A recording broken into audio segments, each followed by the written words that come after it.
Hey, what's going on, guys? It's Argamroth here, and today back with a brand new X-Hero video to introduce to you the new hero coming out later this week. I hope that I can sort of break it down for you guys the best I can and help you to make an informed decision on whether or not you want to go for her.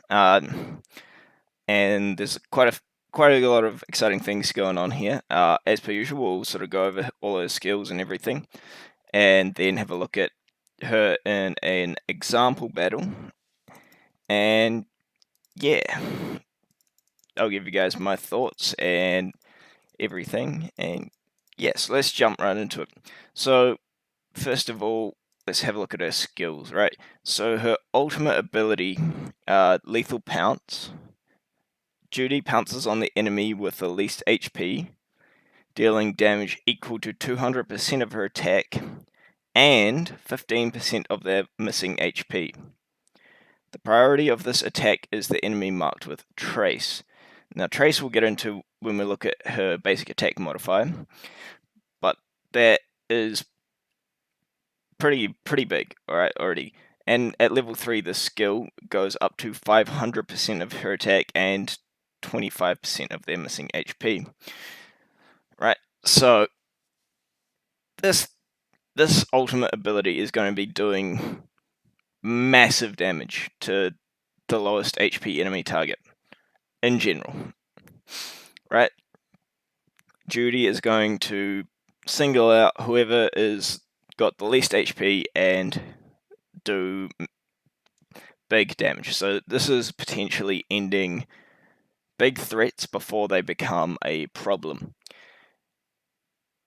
I think potentially outside of this role, she doesn't have that much utility, but it is sort of, at the moment, a completely unfilled niche. There's sort of Satan to a degree who kind of does the same thing, but he's a lot less reliable than what this will be, right? So she's going to have a 500% attack modifier. It will be able to crit, and on top of that, it's dealing 25% of their missing HP. So the lower HP that they are, the more likely it is that this ultimate ability will KO them.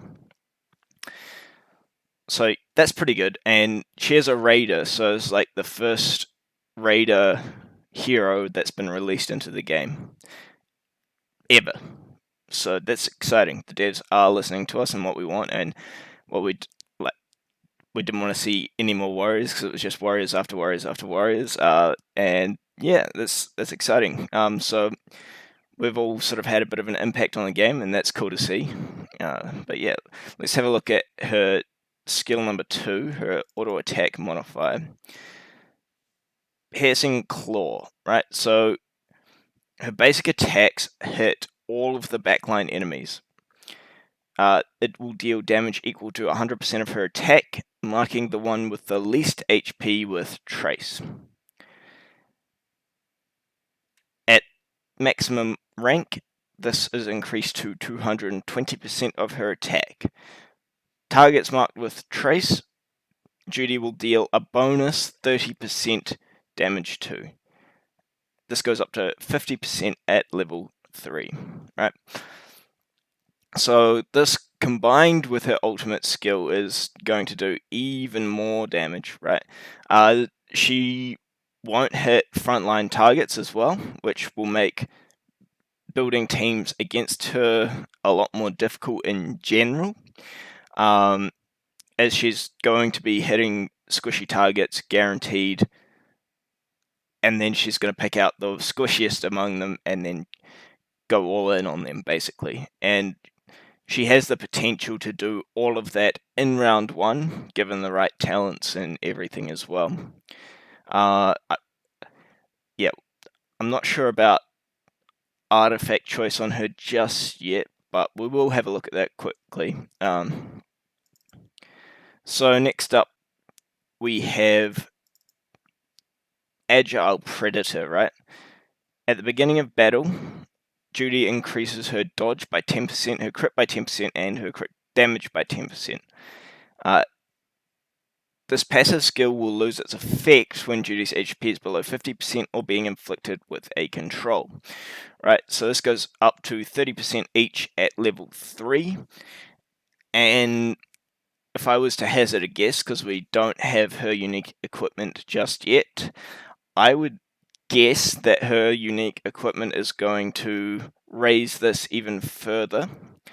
And I would hazard a guess that potentially it will have, at level 30, it will have a condition where the passive is no longer removed if she is below 50% or inflicted with control.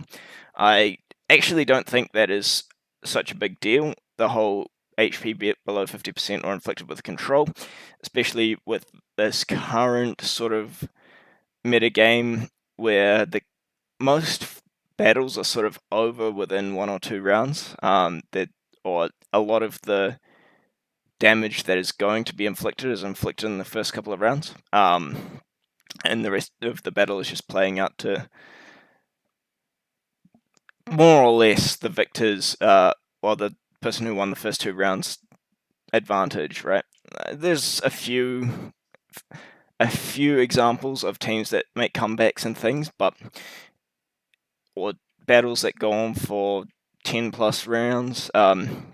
But in general, the current metagame is that you win quickly, right? So having that bonus 30% crit and crit damage gives her heaps more crit and damage in general. And the dodge is really, really interesting to see that they're finally applying it to a character. This is the first character in the entire game that will be utilizing the dodge mechanic in their base kit. So that's quite exciting to see. 30% is decent. It's not massive, but it's decent. You know, she's going to be avoiding a lot of damage and things that she can't be going first, but yeah, it does sort of give a little bit of a luck element to her gameplay, which is not necessarily the best thing. But if you're looking at it in okay, I can sort of put her here and hope for the best, that's not what you want. If you can chuck her there and it's nice if she dodges, then this will be really powerful, right? Alright, and last of all, we have her counter strike. When she dodges and utilizes that dodge mechanic, right, she will attack the enemy with the least HP, dealing damage equal to 100% of her attack and 10% of their lost HP. The priority of this attack is the enemy marked with trace, so everything revolves around trace, and she's always hitting the target with the least HP in every scenario, regardless of whether or not trace is applied. Unless the target with trace gets healed above a lower HP target, but that's the only scenario I can think of, yeah. Right. And at level 3, this ability increases the damage equal to 200% of attack and 20% of their lost HP. Now, 20% of lost HP might not seem like a lot, but you got to remember that HP numbers are really, really big, especially in comparison to attack. So, for example, if a hero was missing 500,000 HP, which is entirely possible in sort of in-game scenarios, she is going to deal 100,000 extra damage. Right? Oh, sorry, 5 million HP. You know, she's going to deal 500,000 extra damage. But yeah, my maths is totally off. Don't even worry about that. I'm going to sit down and calculate that out later, but it's just realize that it's pretty massive. Like, she is going to be killing heroes that lose their life or that are just really, really squishy, you know, like backline heroes are going to have to evolve if she becomes viable. So that's her skills listed off. Now, looking at all of that, I want to say in terms of artifact choice, you're going to be looking at things like Eternal Soul, which will increase her crit and skill damage when her HP is above 80%. This is entirely down to that synergizing with her passive ability and her sort of ideal scenario of applying as much damage as early as possible to the lowest HP target and knocking heroes out on turn 1 or turn 2, right? You could look at putting Eden Space on her as well. This is when a crit is triggered, the damage of her basic attacks will be increased. This will give her a little bit more area damage on that back line. So, I mean, it really depends on what synergizes better with her in the long run, or what you need more for your team or the particular matchup. But out of the Guardian gems, those two are going to make excellent options for her. Now, Divine Will artifacts, I have to say Ring of Oracle is probably going to be your best bet here. The broken armor on that, combined with the inability to stun her and cancel that passive effect, is going to be massive, right? This artifact will essentially all but guarantee that she is going to murder someone on the enemy's backline, right? She's going to be doing heaps and heaps of damage, and they won't be able to negate it with damage immune or damage immune artifacts or anything. She won't be able to be controlled. That's just going to give the enemy team a really, really hard time. I don't think any of the other... Oh, actually, no, I have to mention that Wings of Angel, depending on her unique and whether or not she'll be able to get any more bonus dodge or anything like that, a max level Wings of Angel should give her a really, really high dodge percentage. Again, depends on her unique equipment and whether or not she will eke out any more dodge from that. But even without any more dodge from that, Wings should give her a dodge rate of over 50%, which is pretty massive. So it's better than a coin toss on whether or not she is avoiding huge chunks of damage and control, right? So that's a good 4 artifacts to sort of choose from, and I think you'll probably have excellent results with all of them. They definitely all have different roles on her, and yeah, so I think she's going to be quite versatile in that regard. Again, she has Nature Faction as well, so Nature Faction is slowly getting this power creep of really, really, really strong heroes. So you should be able to build like a nice cheerleader faction team for her. But yeah, no, she's going to have a lot of options. I think she's going to be the best raider in the game, full stop. And I wouldn't say she's going to be as game breaking as a few of the other releases. However, I could be totally wrong. Normally, I look at these heroes and I go, "Wow, these are going to be incredible."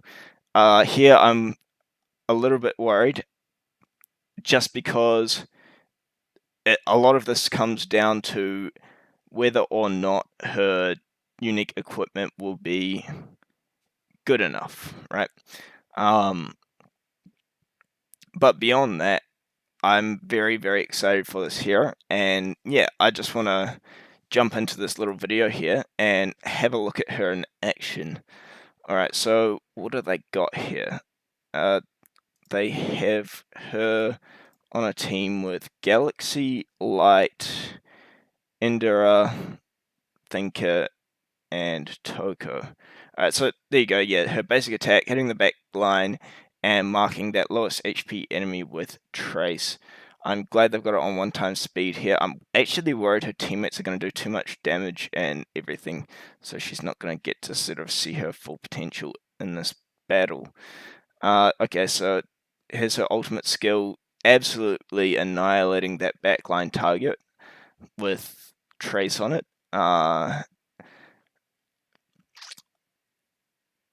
Cool. Just some general damage from the rest of them. I want to see her counterattack.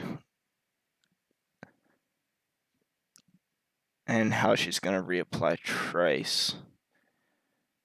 Will she prioritize lowest HP target if they're in the front line with her basic attacks? These are all the questions that I want the answers to. This is going to be awkward if there's going to be no one left. Okay, so it looks like she prioritized the front line with her basic attack there. Alright, so she dodged there and she had that counter attack for 1 million. Nice. Okay, so we did get to see everything. It's hard to say. Alright, so it's got a nice indicator when she dodges as well. You can clearly see when she dodge. I'm hoping that is part of this update because prior to that, dodge was in the game, but it really wasn't obvious when a target was dodging. Like, we knew it was happening, but we didn't know how or when, you know? Like, it's just been a bit of a minor frustration. So it's a really nice sort of UI update if that is implemented for dodge in general. I hope it is not just for Judy. But yeah, no, that's really cool. So yeah, I mean that's Judy. I'm really excited for her. I think her design is quite cool. This sort of leopard police officer jungle lady, I guess. But yeah, I personally, definitely going to build her up when I can. I think she's got a lot of potential. Again, I really want to see how the unique equipment turns out for her. But other than that, no, I think she's going to be excellent. An excellent addition to any roster. She's going to be incredible for early game players if they can get their hands on her. It should add like a sort of unique way to approach a lot of different X4 stages, because a lot of X4 stages with really big threats in the back line that you just can't get to without sort of other heroes. But in general, I think she is definitely targeted at in-game PvP more than anything else. I don't see her being particularly good as a bossing character. Yeah, I think that pretty much sums up my thoughts. Anyway, I hope this video sort of helped you out, and if you enjoyed it, if you let me know. If you didn't enjoy it, also let me know. Let me know if you're planning to buy Judy, or if you're gonna just wait it out, wait for her to show up in shops like most of us are. But yeah, get engaged, get in the comments, and cheers. I will catch you guys in the next video.